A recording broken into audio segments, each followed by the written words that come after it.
Assalamualaikum warahmatullahi wabarakatuh. Dalam video ini, saya akan menceritakan secara singkat bagaimana perkembangan pertanian di Indonesia mulai dari zaman prasejarah sampai dengan kemerdekaan. Nah, awal mula perjalanan pertanian Indonesia sudah mulai sejak lama, 3000 tahun sebelum Masehi. Sistem pertanian yang dikenal oleh masyarakat prasejarah pada awalnya adalah perladangan atau huma yang hanya mengandalkan pada humus, sehingga bentuk pertanian ini wujudnya berpindah tempat. Seiring berjalannya waktu, masyarakat prasejarah sudah bisa menyediakan makanannya sendiri sehingga pada tahap ini manusia mampu memproduksi tumbuh-tumbuhan dan mengembangbiakan binatang ternak. Manusia mampu menanam berbagai jenis tumbuhan yang semula liar seperti menanam padi dan umbi-umbian. Mereka dapat mengolah tumbuhan tersebut sehingga dapat dimanfaatkan sebagai makanan. Selanjutnya, masyarakat mulai mengembangkan sistem persawahan sehingga tidak lagi bergantung pada humus dan berusaha mengatasi kesuburan tanahnya melalui pengolahan tanah, irigasi, dan pemupukan. Sistem persawahan dikenal oleh masyarakat prasejarah Indonesia pada masa Neolitikum, karena pada masa tersebut kehidupan masyarakat sudah menetap dan teratur. Mereka tidak perlu berpindah-pindah lagi karena persediaan makanan melalui bercocok tanam sudah mencukupi. Pada masa Perundagian, sistem persawahan mengalami perkembangan mengingat adanya spesialisasi atau pembagian tugas berdasarkan keahliannya, sehingga masyarakat prasejarah semakin mahir dalam persawahan. Alat-alat yang digunakan pada masa prasejarah yaitu mata lambing bersoket, kapak, tulang mawas, soket beling, dan sabit. Selanjutnya, pada era abad ke-19, tahun 1811 sampai 1816, sistem pajak tanah yang dikenalkan oleh Raffles telah membawa beberapa persoalan terhadap kaum feodal Jawa di daerah-daerah taklukan dan juga perubahan penting berupa sistem kepemilikan tanah oleh desa. Pada tahun 1830 sampai 1870, era tanam paksa, Gubernur Jenderal Johannes van den Bos mewajibkan setiap desa harus menyisihkan sebagian tanahnya sebesar 20% untuk ditanami komoditi ekspor khususnya kopi, tebu, dan nila. Hasil tanaman ini akan dijual kepada pemerintah kolonial dengan harga yang sudah dipastikan, dan hasil panen diserahkan kepada pemerintah kolonial. Penduduk desa yang tidak memiliki tanah harus bekerja 75 hari dalam setahun, atau 20% pada kebun-kebun milik pemerintah yang menjadi semacam pajak. Warga yang tidak memiliki lahan pertanian wajib bekerja selama setahun penuh di lahan pertanian. Sedangkan petani pada zaman VOC wajib menjual komoditi tertentu pada VOC. Kini harus menanam tanaman tertentu dan sekaligus menjualnya dengan harga yang ditetapkan oleh pemerintah. Pada era 1945 sampai dengan 1967. Pada tahun 1960, lahirnya Undang-Undang Nomor 5 Tahun 1960 tentang Peraturan Dasar Pokok-Pokok Agraria atau disebut dengan UUPA, yaitu tanggal 24 September 1960. Kelahiran UUPA melalui proses panjang memakan waktu 12 tahun, dimulai dari pembentukan Panitia Agraria Yogya pada tahun 1948, Panitia Agraria Jakarta tahun 1951, Panitia Soewahjo tahun 1955, Panitia Negara Urusan Agraria 1956, Rancangan Soenarjo 1958, Rancangan Sadewarwo 1960, akhirnya digodok dan diterima bulat Dewan Perwakilan Rakyat Gotong Royong, yang kala itu dipimpin Haji Zainul Arifin. Kelahiran UUPA mengandung dua makna besar bagi kehidupan bangsa dan negara Indonesia.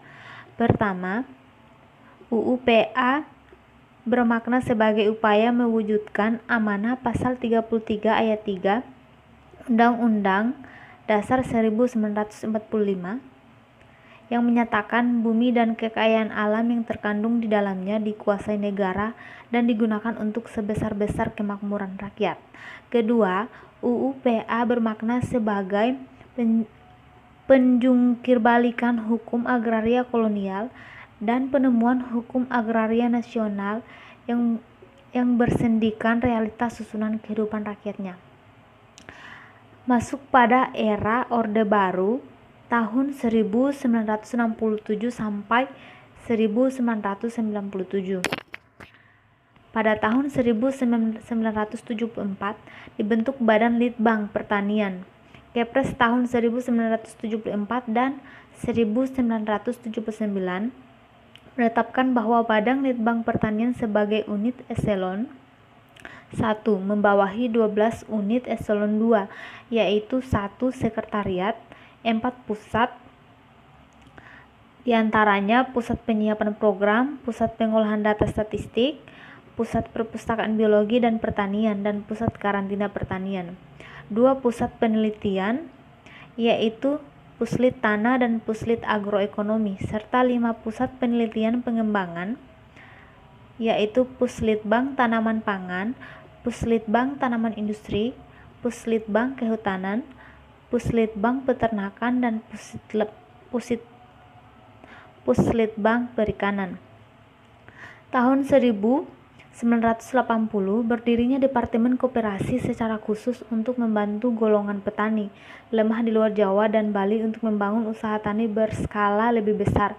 Setelah koperasi diterima sebagai satuan ekonomi yang mendasar dalam mengembangkan ekonomi pribumi, dirangsang agar semua desa membentuk koperasi primer.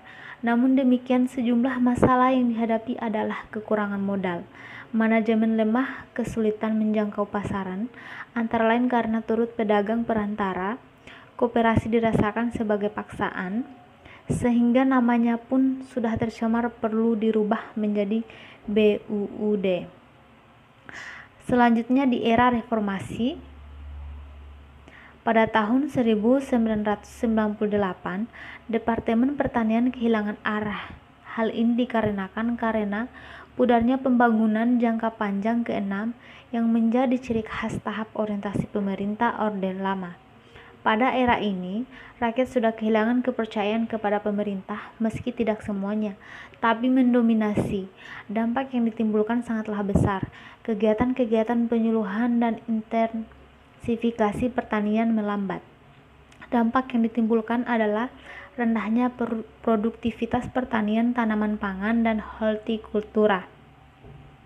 Selanjutnya pada tahun 2005, pada tahun ini muncul rencana pemerintah dalam melakukan revitalisasi pertanian di Indonesia. Hal ini ditindaklanjuti dengan Undang-Undang Nomor 16 Tahun 2006 tentang Sistem Penyuluhan Pertanian, Peternakan, dan Kehutanan. Kemudian ditindaklanjuti dengan Peraturan Menteri Pertanian Nomor 273 Tahun 2007 terkait dengan penjabaran penyuluhan pertanian. Konsentrasi peningkatan produksi dan produktivitas komoditas pertanian ini mengantarkan Indonesia mencapai swasembada beras kedua pada tahun 2008.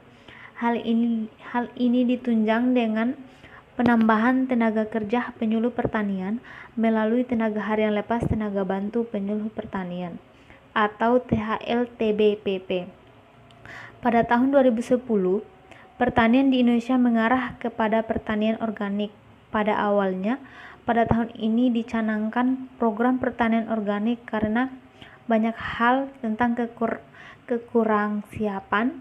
Para petani di Indonesia menjadikan rencana pertanian organik diundur sampai 2014.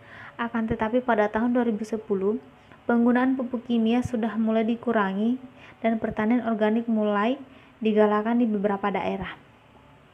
Melihat betapa besarnya perkembangan pertanian di Indonesia menjadi sebuah potensi yang harus dimaksimalkan oleh semua pihak, baik itu oleh pelaku dan bidang pertanian dan pemerintah. Pada tahun 2017 lalu, Misalnya, berdasarkan data BPS seperti dikutip oleh kompas.com, pertumbuhan pertanian di Indonesia bisa dibilang cukup bagus pada angka 6,9%.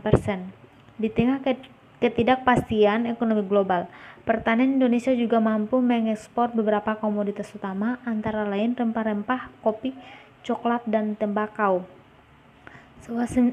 Swasembada bahan pangan juga mulai digalakkan oleh pemerintah pada tahun 2017. Indonesia telah melakukan swasembada jagung. Tahun 2019, pemerintah menargetkan akan melakukan swasembada bawang putih dan gula untuk konsumsi termaksud komoditas lainnya. Semuanya dilakukan secara bertahap hingga pada 2045 mendatang. Targetnya Indonesia sudah menjadi lumbung pangan dunia. Meskipun perkembangan pertanian di Indonesia memiliki prospek dan berjalan sangat baik hingga saat ini, bukan berarti tidak ada tantangan. Justru meningkatnya potensi pertanian tersebut, pemerintah maupun pelaku bidang pertanian harus lebih siap menghadapi tantangan di era dengan kemajuan teknologi informasi. Adapun beberapa tantangan itu diantaranya adalah pembangunan sumber daya manusia di sektor pertanian.